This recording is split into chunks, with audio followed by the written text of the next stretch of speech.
Good afternoon. Welcome back to Dining Around. I'm Joel Riddell. I'm here in studio. Well, I love tequila. And I love restaurants, and I love Mexican food, and I love neighborhood places. And there's a great little restaurant in my neighborhood, and it's called Tommy's Mexican. It's on Geary Boulevard, 5929 Geary Boulevard, and it's owned by a family. And I have, one of the members of the family here with me, Julio Bermejo. Julio, welcome to the program today. Joel, thank you very much for having me. Thanks so much for being here. And of course, Julio is many things, including the restaurant. He is tequila. He is lots of other stuff. He is margaritas, and he's a bit of a margarita, I don't know, spectacular. So, Julio, tell me about your family's business, about the restaurant itself. Well, my parents, Tommy and Elmy, started Tommy's Mexican restaurant in the Richmond district in 1965. Mm-hmm. And was that before you were born? I was born in 64, so I was very, very young, obviously. And my career path would lead me right behind Dan, mm-hmm. I guess, your last guest, to mm-hmm. Cal. And after Cal, I started basically working at the restaurant. Mm-hmm. And I was really embarrassed working at Tommy's because all my other friends went to law school and were going to their jobs in suits and ties. And there I was taking orders, washing dishes, and just didn't seem right for a guy from Cal. Luckily, though, tequila changed my life. Mm-hmm. So finding tequila, I eventually started learning about it. And what we did at Tommy's, the first significant thing we did was introducing 100% agave tequila in our well on a volume basis. Mm-hmm. So we were the first restaurant in the country to do that.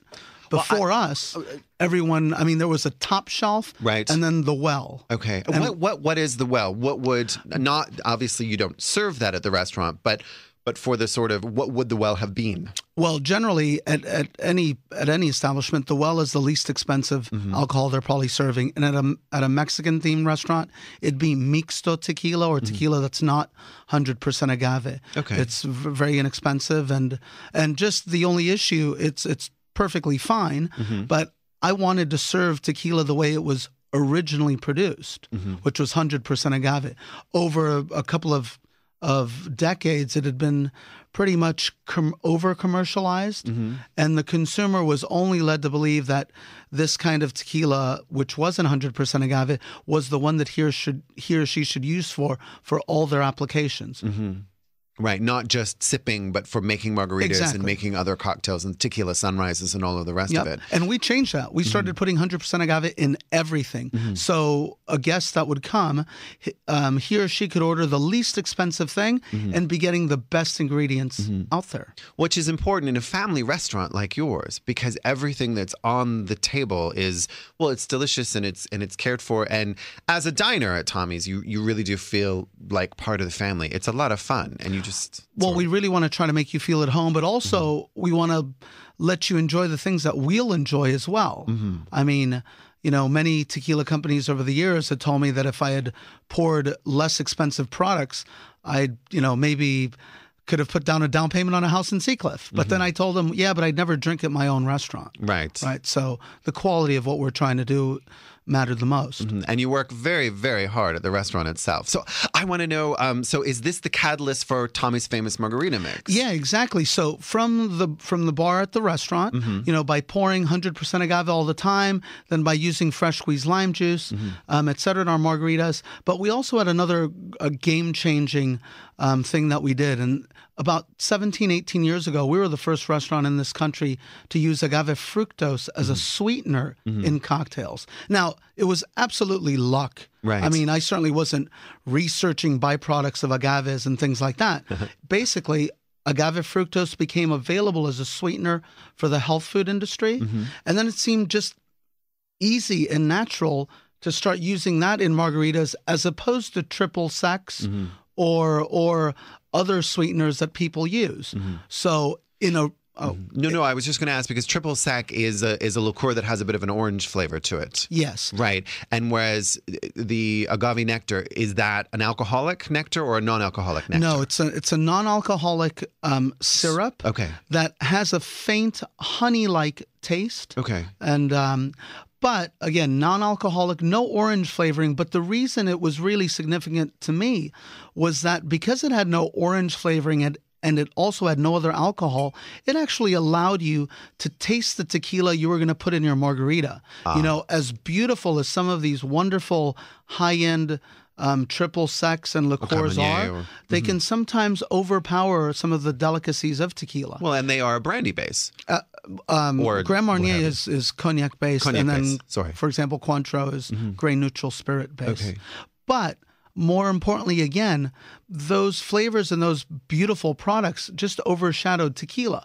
And what we were doing kind of unknowingly was making a margarita where the guest could taste what he or she was paying for. And that was monumental as well. Right. So when we went, when Michael Cookson, a dear friend and a small partner in the margarita mix, and came to me and said, we should commercialize your mix because it's really groundbreaking in that it allows you to taste the tequila in the margarita, right? Because of the balance and the proportions. Well, we set out to do that. And today with my dear friend Bob Meyer, we've been selling Tommy's margarita mix from Seattle to San Diego and in Arizona and Las Vegas for almost 10 years. Brilliant. And it is, inside the Tommy's margarita mix, it is the agave nectar. It is lime juice. What kind of limes do you use? Yeah, we use Persian limes, fresh Persian lime juice from Mexico. There's only 3 ingredients. Okay. It's purified water, fresh squeezed lime juice, Persian lime juice, and organic agave nectar. Right. So the difference between this and, say, having it done at Tommy's, well, it's not flash pasteurized. We're squeezing the juice on the spot. Right. But this is as close as you can humanly get to getting fresh juice. Right. To make a fabulous margarita at home. And the proportions are also really simple. Most margarita mixes, again, please read the ingredients, but most of them have numerous ingredients that have P's and H's and followed by number 1s or number 2s. This is very simple. And the proportions as well, it's almost 1-to-1. So if you like a strong margarita, 1 part of your favorite 100% agave tequila and 1 part of Tommy's, give it a vigorous shake, which we'll do in a couple seconds, and then you're done. And if you like it a little softer, maybe add a quarter more mix, and you'll still be able to taste the tequila you use, and it'll still be bright and refreshing and crisp. Well, and tequilas themselves have very different flavors, don't they? Absolutely. So, the philosophy had always been, first you only use mixto in margaritas. And as everyone knows out there, the margarita is the number 1 called cocktail in the world. Really? Yeah. I didn't know that. And in the United States, depending on the season, it's number 1 to number 4. Right. But we're very blessed in California, even in Northern California, where the sun comes out pretty often, that margaritas enjoy great success. But the industry would tell people, look, only use mixto tequilas. They're inexpensive. You're making margaritas. You're throwing them back, right? Then as the industry basically saw consumers become much more educated with tequila, and particularly in San Francisco, honestly, because of Tommy's and several of the other tequila bars that are in the city, we've made San Francisco the most sophisticated tequila market in the world outside of Mexico. So people started demanding better things. And, Tommy's put in a silver 100% agave tequila in its well almost 30 years ago. People got savvy, and the industry started saying, well, only use silver 100% agave tequilas with your margaritas. And, well, when everyone caught up to us about 7 years ago, we decided, well, no, you should be able to make a margarita with anything. So our house tequila today is 100% agave, family-owned and operated boutique reposado. But that doesn't preclude anyone from using whatever tequila he or she likes, whether it's an añejo, whether you're fortunate enough to be able to afford extra añejos. Again, the key is using great ingredients and good bartending techniques, and you'll make a fabulous margarita that'll taste of the tequila you're using. We're talking margaritas. I have Julio Bermejo here, of course. He's the ambassador for tequila for the United States. He's Tommy'sMargarita.com. That's TOMMYS Margarita.com. I'm going to talk a little bit more with Julio about the rise of the margarita, about tequila, and about our whole cocktail culture here in San Francisco. And at the same time, I think he might be making me a margarita, and we'll do that just ahead.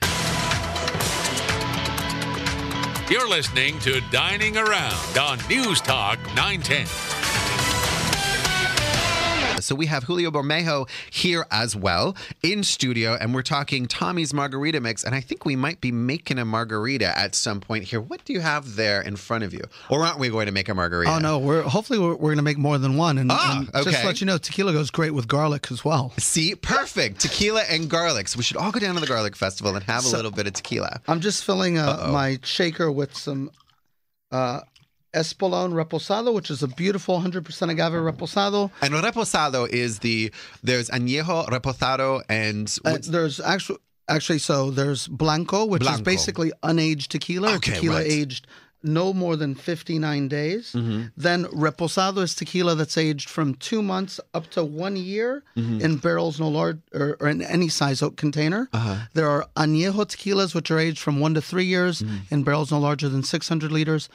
And there are extra Añejo tequilas aged for a minimum of 3 years in barrels no larger than 600 liters in size. Now, the largest category of all, which generally doesn't come in 100% agave, is Joven. And just make sure it says 100% agave and you're on the right path. So all I've done is put in 2 ounces of this beautiful Espolón Reposado tequila. I put in 1 1/4, 2 ounces of Espolón, and then I put 2 1/4 ounces of Tommy's margarita mix in a beautiful shaker. And like music to my ears, we'll just shake that up. We want a little bit of dilution into our margarita, and then that's it. And nice and cold, too. And ice cold. Now, you know what? Most people may want salt or not salt. I would always encourage everyone to try it without the salt first.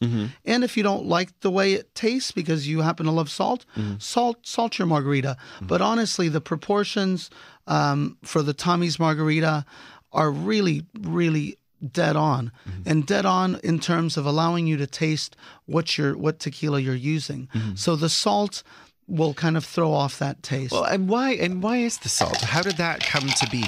Or is it known? Thank you. You're welcome. I don't know if it's really known, but generally we'll say that a poorly made margarita will become much more palatable if you add salt to it. But you'll hide the tequila as well, and I don't think you want to do that.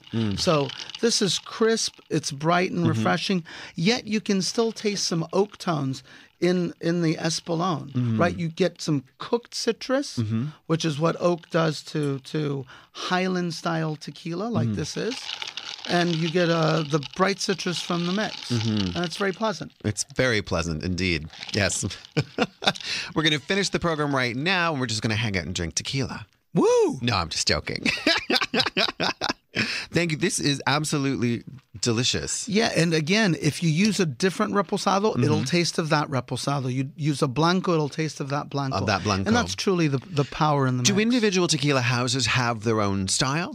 100%. It's just like any brewery or any winery. Even though they're all using the same raw material, agave tequilana Weber blue variety, it depends on the yeast that the distillery may use. It depends on the actual skill of the master distiller, et cetera, et cetera. And then when you start to age products, well, in what you're going to age and for how long, et cetera, et cetera. But yeah, there are 2 basic spectrums of flavors that are described in the 2 styles, which are Highland, which represent tequilas that are made in the highlands of Jalisco and with agave that's sourced from the highlands of Jalisco. And the highlands are about maybe 130 kilometers northeast of Guadalajara, right? So it's all regional. Oh, yeah, absolutely. And then the valley or lowland tequilas are about 55 kilometers northwest from Guadalajara. And there it's, again, like in the highlands, it's the terroir that influences the agave to have these flavors when it eventually gets distilled. We're talking about terroir of tequila, and of course, Tommy's Margarita Mix. It's tommysmargarita.com. I'm going to come back with Julio Bermejo and find out exactly where we can get this delicious beverage. And we'll do that just ahead. You're listening to Dining Around on News Talk 910 and online at newstalk910.com.